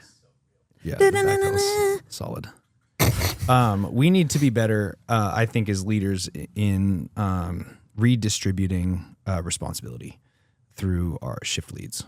I think we have taken on a lot, and I think there's a lot of hunger amongst those people still, that they are exceptionally capable people of being able to take more stuff off of our plate, so we can continue to improve on our main focuses. What do you mean by that? Sorry to cut you off, but what do you mean by that redistribution of power or not power, decision making, responsibility? Yeah, sorry. Never power. It's just we operate at such a high capacity and speed that when we get a problem, we fix it, right? And when we really should be, again, it comes back to like the beginning of this podcast where we're talking about our leadership styles. When we do that, it's not giving them an opportunity to grow. We can grow our whole shift lead class by redistributing, at bare minimum, asking what they think about it, how we should go about this. Do you have any ideas? That's another one. Like we should really open the door for possibilities for the shift lead class. Well, you are doing that. I'm sure you realize it. And if you don't, here's a nugget of knowledge. What we really promote here is like, whatever you want to do it. Yes. Take it up the correct channels. Yes. And when they go, yep, go for it, it's yours. Right.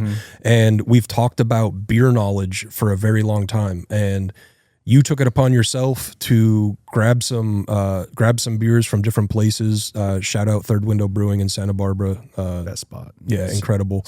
And you started holding beer knowledge classes, volunteer classes for bartenders, and actually you open it up to everybody of legal drinking age here to come in and taste beers, and you're using your knowledge to educate them on parallels. And what's I'm not going to say it's easy because it's difficult, is to take in our beer menu and memorize the tasting notes. But then the really hard part where you take it to the next level is, okay, here's not all of them, but here's some more styles of beer of things we're doing, and here's how it's similar, here's how it's different, here's the history behind them. And when you sent out the text message, I think it was yesterday, like, hey, we're going to have the next beer tasting on this day, let me know who's coming. You had people that came to the first one giving you a shout out and just saying like, yo, this knowledge is lethal. It was incredible. You should absolutely go. Whether or not you like the beer, again, taste is subjective. Absolutely. You're educating people and you're taking it to the next level. Yep. And I think that is part of the answer to Jake's question of like, what do you need to work on? I think that's part of the response to our self-evaluations where people felt like they didn't have enough knowledge about beer. And you then just go over the top in a good way, instead of like, okay, the blonde has this hop, the blonde has this tasting note. You just start to like work out and then come back in to the center. My job to give you every opportunity to be successful. Exactly. Leadership is like a toolbox. Well, and I think like the role of manager is new here, and we have not had. True. And it's a very new concept, and I think that manager means something different to everybody. Or it's like, oh, there's a manager, so they are the ones. It's like, oh, can I speak to your manager? Sort of mentality. Not that that's what we have going on here. What is it about? But that's hard to escape. Yeah. So for us three, and we have talked about this, is getting our shift leads more involved, because I think just not even unintentionally, we have absorbed some shift lead roles. Unintentionally. There's definitely no one, we did not do this purposefully, but now it's like, as we've talked about, hey, we need to get our shift leads more involved. We need to get more people more involved as it was before, because prior to these management positions, we were so cohesive. Yeah. And with all the shift leads, and we were a very well-oiled machine, and I do think the manager positions are necessary, but now we need to, it's like manager just as a definition, and I think as a position, is just such a rigid word. Yes. We need to regrade the area between the manager and the shift leads. And it's like, hey, getting those shift leads more involved, because everybody is super valuable on our team, and everybody on our team has areas which they excel in 100%. I'm convinced that at least half, if not 3/4 of our team could easily replace us. Well, and to be fair, we managed without managers prior at the same. I mean, we minus adding the kitchen, we haven't added, which, and I don't mean to downplay this by any means, but it's not like we've added a whole lot to the table, where all of our bartenders and shift leads are very capable of handling many situations. So I feel like, again, unintentionally, we've kind of pulled that back, where it's like, oh no, you need a manager here on shift, which we were fine before.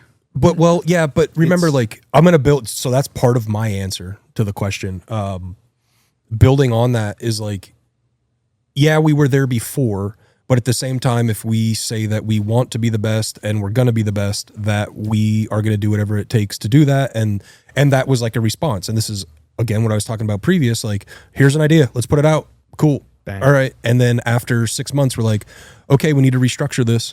Okay. And then we sat down and we talked about it for like 6 weeks, and then restructured the scheduling. And we operate, that's a whole other rabbit hole that we're about to enact, like a very radical schedule that service industry just does not do. Like, I will say it is revolutionary for our lives, both professionally and personally. I really believe that. Which is fitting for this establishment. It is fitting for this establishment. What can I work on personally? I need to take a step back and work on things more than working in them. Correct. Same. That's like, I'm in the trenches. That's been my task. And I think in the coming weeks, that's going to become easier for you guys. Well, for me with a baby For on the way sure. any day now. I'm going to remove myself entirely. I'm and not work on removing myself. myself. That's good. That's actually, yeah, that'll be good for you. No, like I think it's going to be a reset for me. Yeah. But like working on things and looking at it from top down, respectfully, is going to enable me to create better systems and holistically, and yeah, thank you, and uphold more accountability for the things that I'm involved in. What do we need to work on? Again, Maddie kind of took my answer. I feel, okay, here's vulnerability. I feel somewhat responsible because in my first 6-month review, Martha, Rich, and Frank asked me, like, what are your goals here? And I told them very outright in this wording, I'm going to be your first manager. Nice. And in my 1 year, I said, I'm going to be your first manager. In my 1.5 years, and I just kept repeating it, and I spoke it into existence. Okay. You manifested that. I did. I feel like I also worked towards it, and I did everything I possibly could to go down that track. But interestingly enough, the Zack that first said that to the Zack that's sitting here on a microphone right now are two different people. And if I could talk to me 4.5, 5 years ago, I would tell them, you don't use the word manager, use the word leader. Because I think what happened was we had shift leads. And for those of you who don't know, we have bartenders, and then we have shift leads, and our shift leads are all responsible for a specific area, whether it's maintenance, music, marketing, beer club, social media. That was the marketing one, but so like they all focus, they hyper focus in one area, and then we all work together towards a shared goal. And before my position became available, anytime there was an issue, when somebody said, "Can I talk to a manager?" everybody got to say, "Well, actually, we don't have one." Right? We don't have one. So what can I do for you? And I think with the creation of my role and then what evolved into yours, we unintentionally took some of the agency away from the shift leads or the full-time bartenders or the part-time bartenders. And now that we've actually created a response to that question. So we put ourselves in that position by, hey, my food's cold. Can I talk to a manager? Yep, absolutely. Boop. Bang. When I'm working on 5, 6 other things, or if I'm not here and you're working on stuff or you're brewing, now you have to stop what you're doing to go respond to that. Not even to say we're working on 5 to 6 other things, but to say that one person who's receiving that complaint fully capable, but because there is I want to talk to a manager, ding, you flip over to that. And it's no fault of their own, but it's like you're going through the proper processes. You are at that fully point, capable of handling the situation. Oh yeah, I'm not putting it on that person that's relaying the message. Saying, but like it's regardless the of label. what we have going on, but again, it is what we have unintentionally created. Labels reduce autonomy. Okay, and I have to go to the bathroom really badly. Go tinkle. Okay. Cool. We're not going to talk about you at all, girl. I think that people are super hyper focused on title and not what they actually do. I go to events with my wife, and this isn't me throwing shade on her, but like the sorts of events, the question, my wife, certified pregnant dog. I always get asked questions in this order. What's your name? Hi. Great. What do you do? Oh, okay. What do you do there? Nobody's satisfied with the what do you do. No. Everybody always wants to push it. And that's just like human nature, right? Like, well, what do you do there?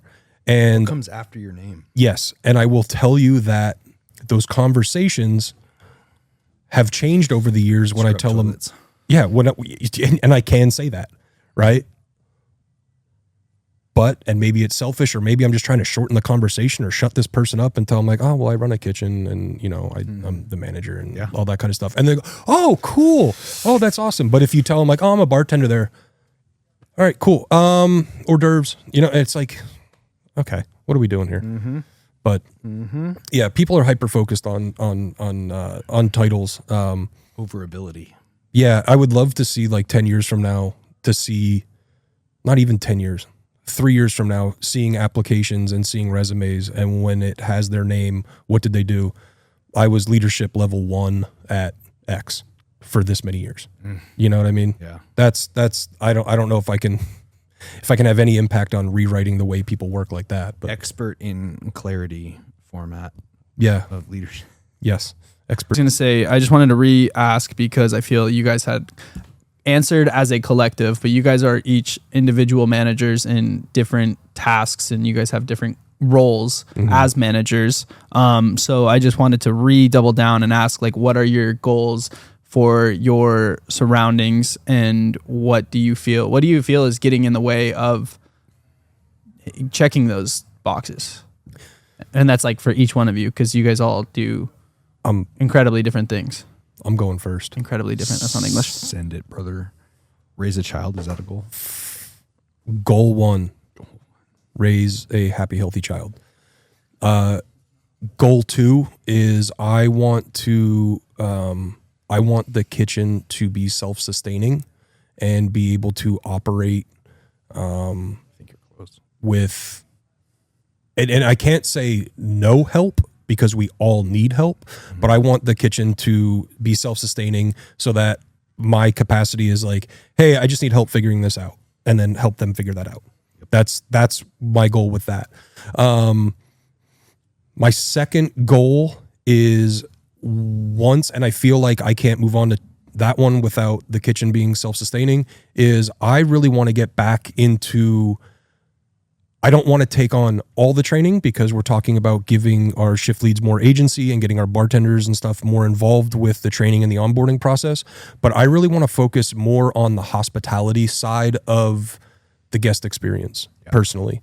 I pride myself in my ability to talk to people and be It is able. outstanding. Thank you. And being able to talk to anybody about anything and then discern, is this person good or does this person need to leave, and that kind of stuff. And I would love to get more into that.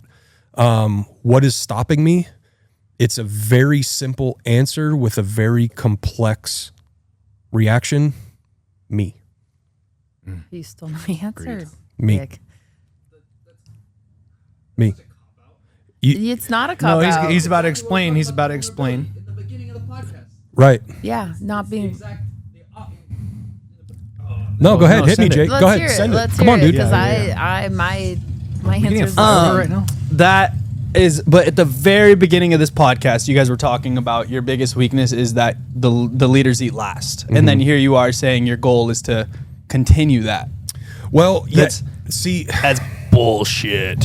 no, okay. So I hear what you're saying. And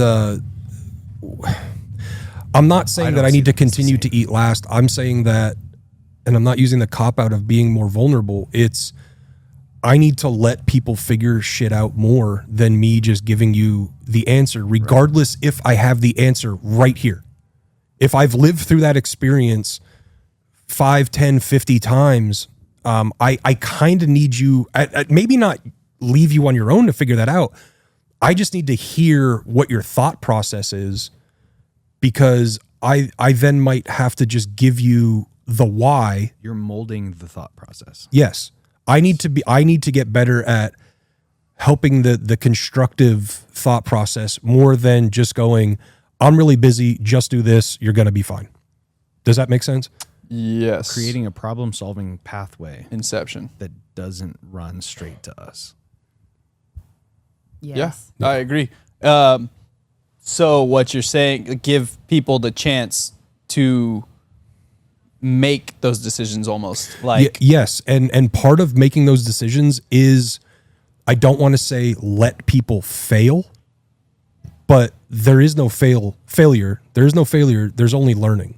absolutely fail forward. Fail forward. Like, and part of that is what I was talking about before, and Blake corrected me. Like, I care so much about Exactly. my product, or not my product, our product, or anything that I'm involved with. So if there's an issue, I'm just going to resolve it. So there's a good experience, or there's so a the good experience. product. But what I'm doing wrong is, in some of those instances, I'm not creating the framework for somebody else to think that way. Correct. I'm just solving it. So I'm solving one problem. I'm not solving the rest of them. So by taking a step back, working on things instead of in things, and taking myself out of the, taking myself out as the roadblock, I'm then creating the thought process and not the solution, because the thought process itself solves so many more problems than the problem that brought up that conversation in the first place, if that makes sense.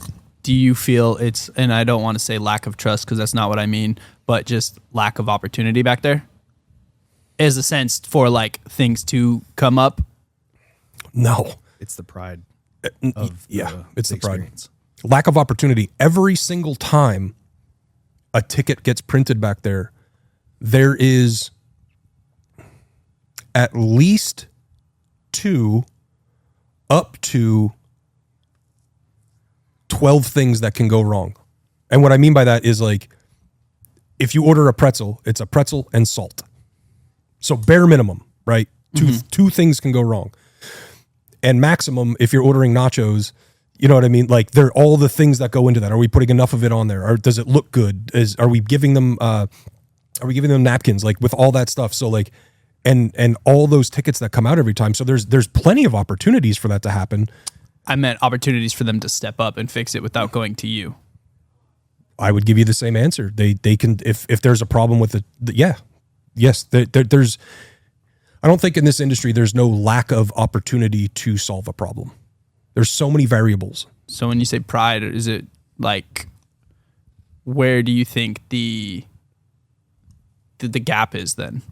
The focus is more on, I'm going to create the perfect experience for the guest, not, and regardless of the learning that can happen in the moment. It's placed higher. Yeah. When, if you reverse those things, you maybe you'll suffer a little bit on the guest experience. But what you're going to teach is the problem solving and the execution and the pathway to that you're already taking. You're going to teach that to another person that's then going to see way more people than you are. So it's an investment into the future of fixing any issues that might arise instead of just An investment in the future. Yeah. I like that. Is that hedging your bet? I don't know. I should have last night on the Steelers. Fudge. Actually, technically I did. I took Vegas. Vegas, baby. Yeah. Mads? I don't know. That's an easy answer. That one? Yeah. Yeah, that's my answer. No, I think honestly right now my number one goal is to, and I don't like Jake calling us out, but honestly it's giving the power back to our people. That is huge for me because I cannot do the things that I want to do or try to accomplish the things that I want to accomplish. It might feel like we're copping out and trying to like pawn off responsibility, right? But really what that does is free us up to do even more. And I'm not saying it's them. It's a me thing. 100%, It's a us it's thing. an us It's a control, if you will, thing. Like but I want them to feel very empowered and very comfortable with making these decisions.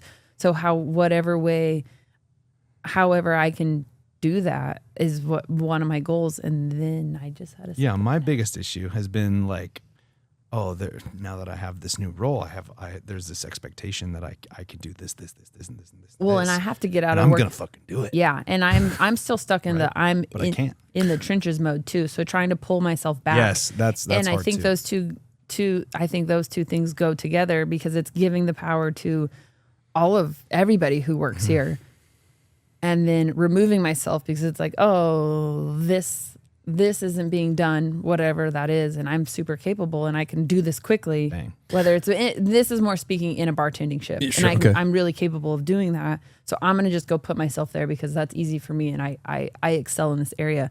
When really I need to work on taking a step back and putting somebody else in that place and growing their confidence and their ability in that area. And that is something that I struggle with. Who sets that expectation that you were just talking about? Me. So like you feel like you take on a new role, you take on a new position, you take on more responsibilities. So then there's an expectation, and then you set the expectation. Yeah. And there's definitely expectations from the executive team, right? Mm-hmm. But the way I process it is like I want clear expectations from them, but I also have set expectations that I'm going to exceed those expectations. Do they rely, in my or own mind. do they fall in like your own personal values? Do they fall in your thoughts on how to take care of a team or how to be better? Like okay. Everything. Everything. Yeah. I am my own worst critic. Mm-hmm. Whenever I have shortfallings, there is no one that cusses me out worse than my own self. Yeah, that's fair. That's because you care. I care a lot. Yeah.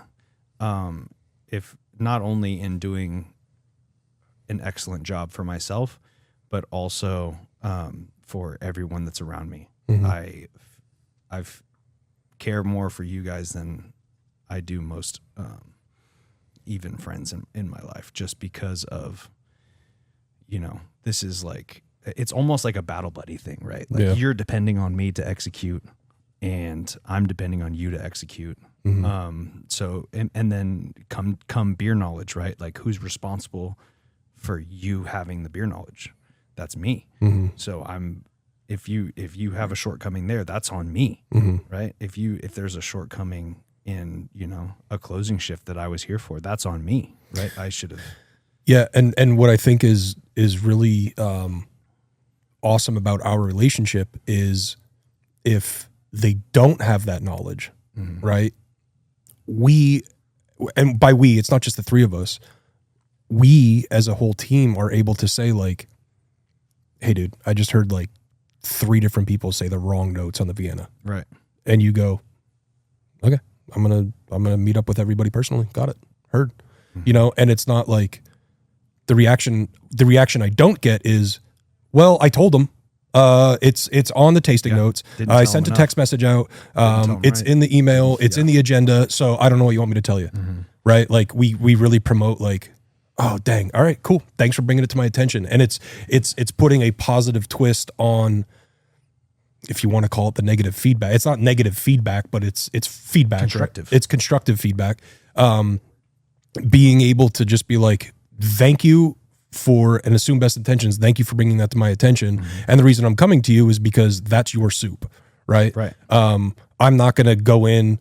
I mean, if you're not here, sure. Hey, do you want me to touch on this? And we do a great job of like, hey, Mads, this is your soup.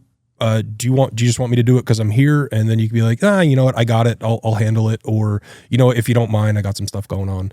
And that conversation I think is healthy. And I think this is kind of segueing into my last part. Like, I find it very ironic how we have Martha, Rich, and Frank. And I very much see Martha, Rich, and Frank kind of like reincarnate. You do possess a lot of the same qualities as Martha. I don't know if it's because you guys have been elbow to elbow for years now, but I don't know how many times I've told you like, okay, Frank, like knock your shit off. Right. And when you guys are done brewing for the day and shoulder to shoulder tasting beers, and then I ask a question, you both look at me in the same way. I just want to put your neck right there. And then for me, I think Frank said it yesterday. He asked a question and I said 6 different words and then answered the question. He's like, hey, Rich, can you calm down for a second? Like, huh? Yeah. So I think part of it is we believe in the systems that were set forward, that were built. We saw the successes that were here. We believed in it when it was much smaller. We've applied ourselves in any way that we can to help uplift it, get other people to believe in it. And it just continues to kind of like upside down pyramid and build on it. I am going to slightly disagree with you here. That's okay. I don't think we are reincarnates of the big three. Are they? They're now dubbed the big three. I don't think let me take one step back. I'm gonna let you. I don't think we're reincarnate, but I do think that we possess. There's nuggets for sure. Yes, and then we're our own people and our own leaders. The because base personality is nearly very similar. Okay, agreed. However, the execution of leadership style, I think, is actually coming to be very different. I think we are their guinea pigs, but only in the most positive way, because they're coming. They don't work in with the people as much. They work on the people, which is a great thing. And then they have us as almost a liaison in between, because we are very much still in tune with the nuances of working behind the bar, what it feels like to be a bartender still. And with that comes an extra layer of empathy that we can agree with and resonate with between bartenders. So we are almost this like mesh, the fascia. Fascia, if you know what that is, in the bod, the human body, allowing for a better glide between execution and ideas. And it's not that they don't know what it's like; it's just that it's grown.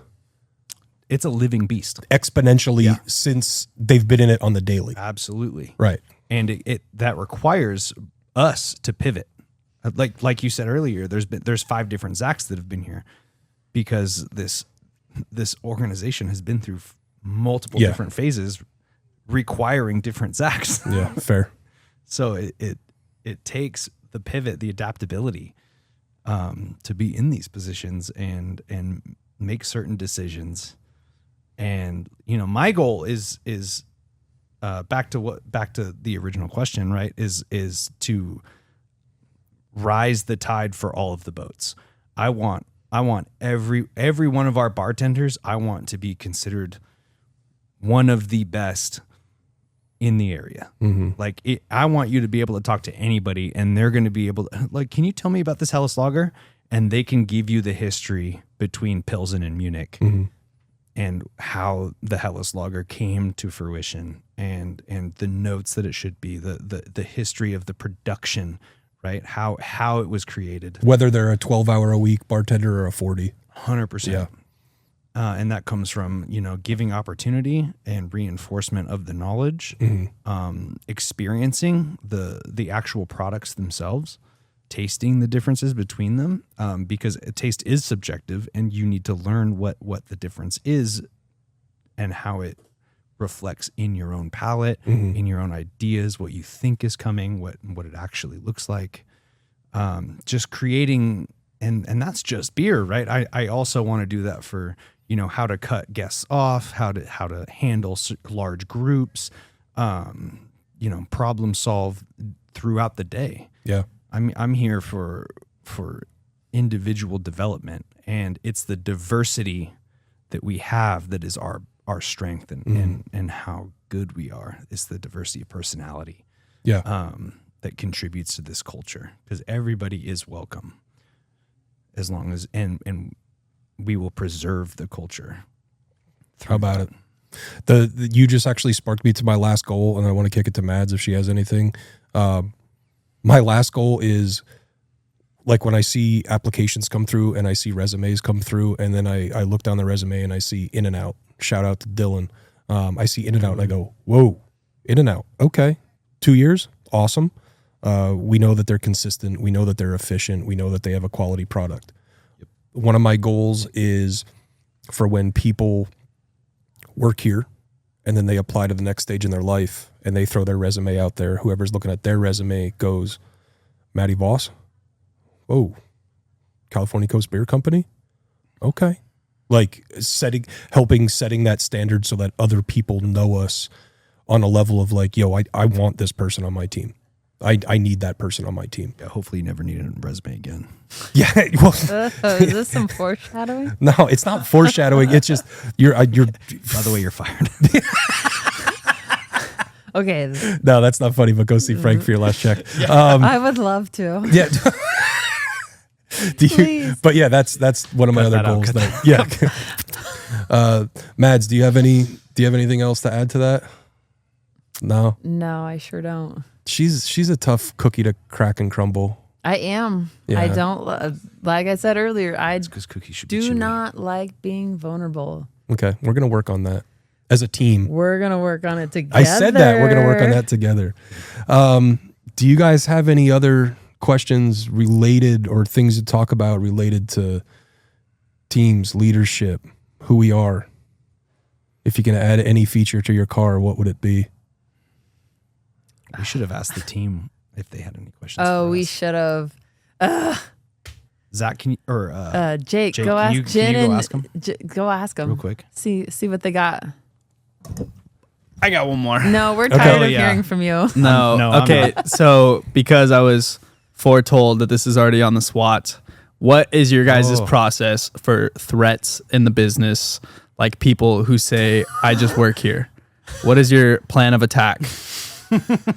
Well, since the microphone is up to your mouth, what responses have you heard from us when that person that rhymes with yake Patrick.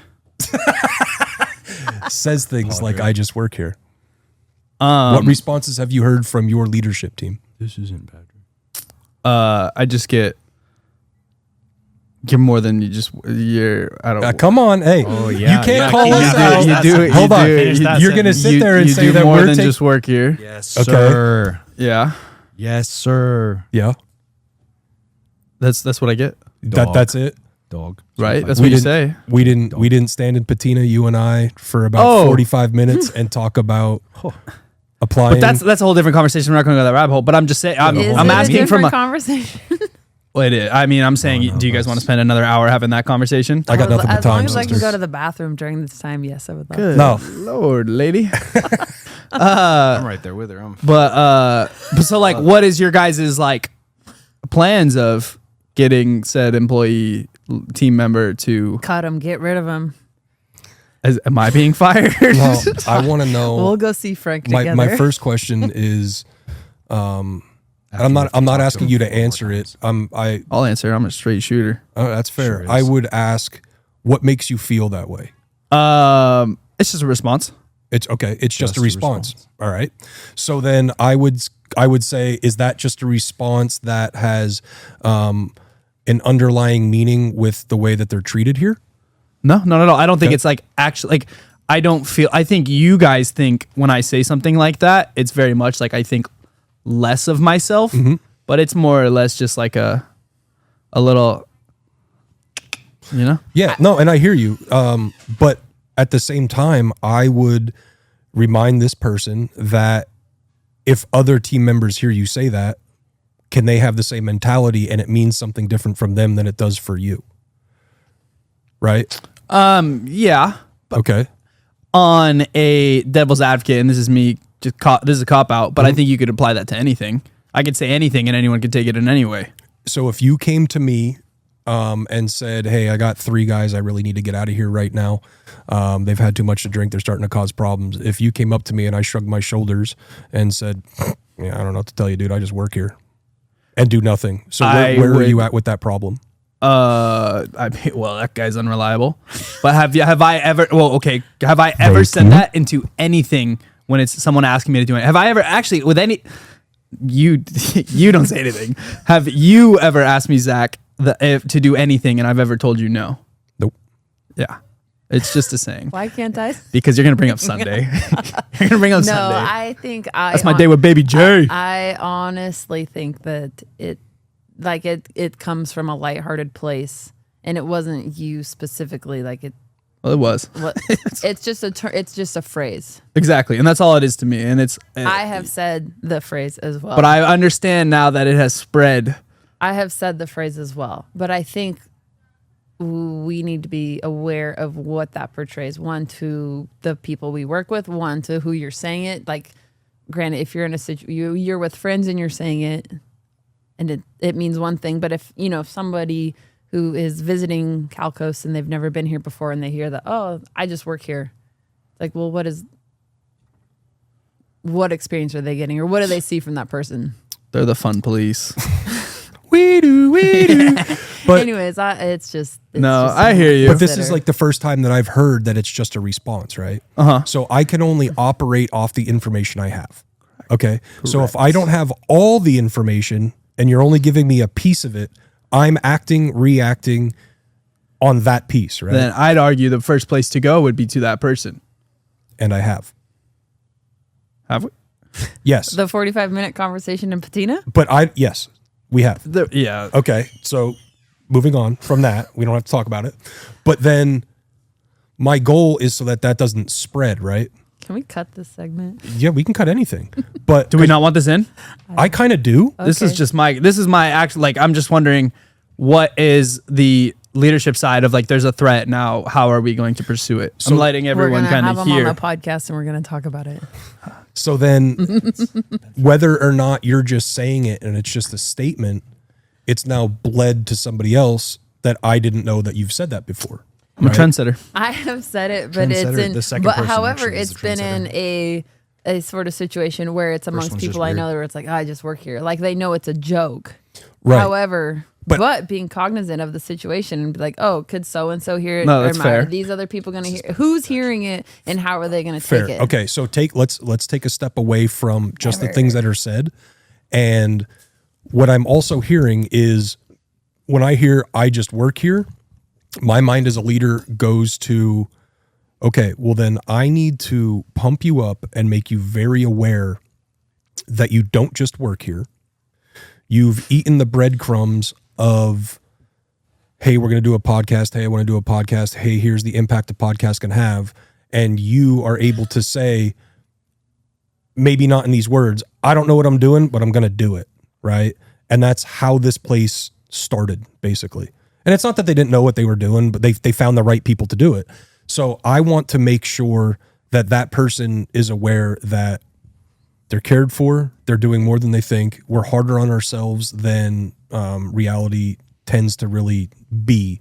And I need to make sure that like this person is well. And I mean that in like in a loving place. And also I want to say that in a selfish way so that they know I care about them. Mm-hmm. So that you know that I may have, I don't want to say the same thought, but I might say it differently of like, yeah, I don't know. I'm just going to work that shift. I'm not going to try and find coverage. I'm just going to work it and be done with it. Right. Like, so that's why who put it in their SWAT? Oh, It was by no, because it's a threat. I think, and it's by no means pointed at any one person, but it is just a phrase. There is one person who says it a lot. But does that But tie it back is- into us taking agency away from shift leads and bartenders when this title of manager solves problems? Possibly, yes. So, But but that's my actual question though, is there's a threat. How is the problem solved? exactly? Okay. Where, like, that's my question. Like I said, I was just using stomp that on as an that example threat. because we had talked about it this morning that is apparently a threat. okay. The thing with so I think you're thinking about the SWOT incorrectly here. The things needing to be solved on the SWOT are the weaknesses, because the weaknesses are the perceived, like, what's happening now. Immediate. Threats are things to go on the radar that have not been intercepted yet. Keep I fucking don't my like boy being up with on a some truth radar. over here. Yeah. Hit him with that truth. But yeah. So strengths is like kudos, right? Kudos to, we can throw a friggin' party without having issues. Major issues. You can have minor ones all you want. You can nickel and dime anybody on that. But Penny and a dime. yeah, then you move into the weaknesses. Like these are the shortcomings that we had over the weekend. These are the things that we need to solve. So that's where that's what the weaknesses is in the SWOT. Opportunities. Looking for now the back half, front half is looking at what we've done. The front half is looking into the future, or the back half is looking into the future. So O and T is opportunities. What can we seize moving forward? How can we operate to, generate more profit, more opportunity, more for the staff, more the team, for more opportunity for the patrons to have a good time, interact. And then the threat is like what moving into the season, month, week, like what could be problems, major problems for the for our organization, right? And so it's not so much like something in the threat column is not like this is an issue now, but it's just something to be aware of. Like every year around summertime, it's fake IDs, right? You know they're going to come, so putting it on everybody's radar. Maybe brush up on what the trend is right now in like Fake IDs. Fake IDs, yeah. Like we just grabbed one the other day, and it's like, there's UV light coming out, but it's a little faded here and there, so be aware. And in this specific scenario, I know you weren't trying to like nail the specifics and more just general how threat is approached, but I think I covered that pretty well. And in this specific scenario of saying like, hey, this thing is being said, and even if it is in a joking manner, it still comes from somewhere. And I actually have the benefit of knowing you for longer than everybody else, but I think it's coming from a more insecure place and in your own like ability. And you've had a hard life. You fought through a lot. Oh shit! Just like, but no, like this isn't just personal, right? I'm gonna connect this later, but we have this determination, and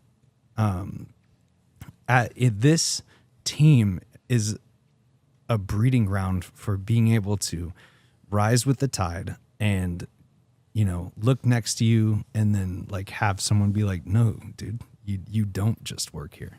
And I get that every time I do say it. Yeah. Or sorry, said employee says So what does that tell you? It's just a saying. I know. No, what does that tell you about us, though? You think No, it's I know. just a saying. I know. You but guys what does got that my tell you back. about You us? guys got my back Yes, every sir. time. Never in question. Okay. But yeah, I just wanted I to hear hear you you. say it. I hear you. No, I know. The last. not even- And I would tell every single person. You're a winner.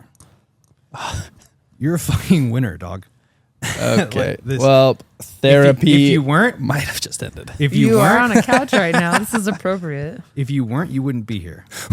Yeah, That's I agree. the culture. That's the culture we've built. If you I don't think you have to be a winner to be here, but I think everyone No, has the you do. opportunity to You be a have winner. You absolutely do. If you're not a winner, you will leave.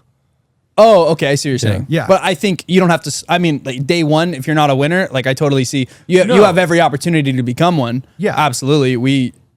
Right. Like it's very much the opportunities there, the Yeah. possibilities there. But Absolutely. yeah, I hear you out. No, everyone is welcome. Losers get weeded out. They weed themselves out. Yeah.